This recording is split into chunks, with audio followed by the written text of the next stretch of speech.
New Brunswick is a land of verdant forests, abundant rivers, fishing hamlets, and stately cities.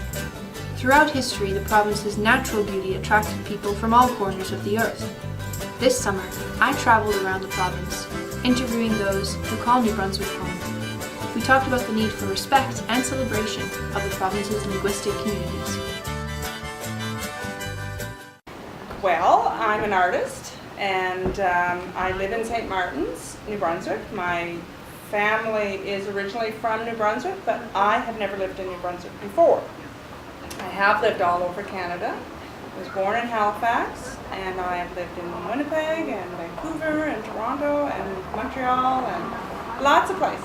I did go to a French kindergarten when I was 4 years old in Manitoba.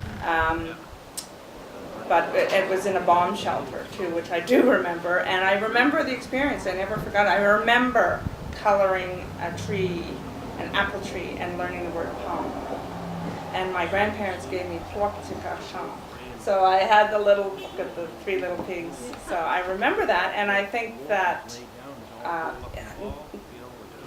brains change at around 13 years old. There's a part in your brain that sort of separates, and it makes it more difficult to learn a language after that.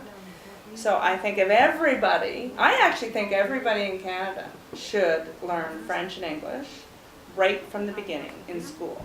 Just everybody. And if you're really bad at languages and stuff and you're not interested, I suppose there should be a way to opt out of that. But it's so much easier when you're a little kid, and it opens up half of the country, the world to you. It's just wonderful. Well, I always think dialogue is important because if we're not communicating, we're ending up having problems.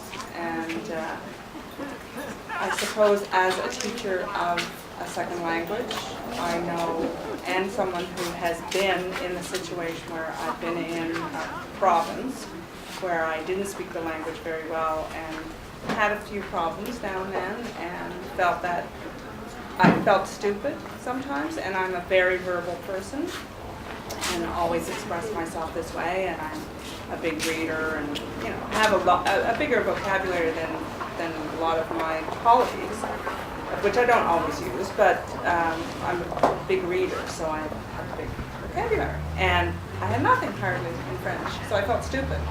And that was a very difficult feeling, to feel like you can't say what you want, you can't communicate, or that, I think one time someone made a joke and I laughed too, and someone said they're laughing at it. I was very careful after that. But those experiences that you always have when you're not totally fluent. So it's very frustrating, and then you plateau at some point and people stop correcting you. So then you feel like you're not getting to the next level, and that's difficult. So dialogue, I also think dialogue is just generally important, because otherwise you end up with racism, sexism, homophobia, all those things, because it's a lack of communication. And it's always wonderful when someone makes an effort to speak your language.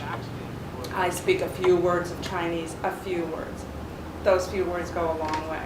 That people are just delighted and think that you speak my language, you've entered into my realm. And so I think it's extremely important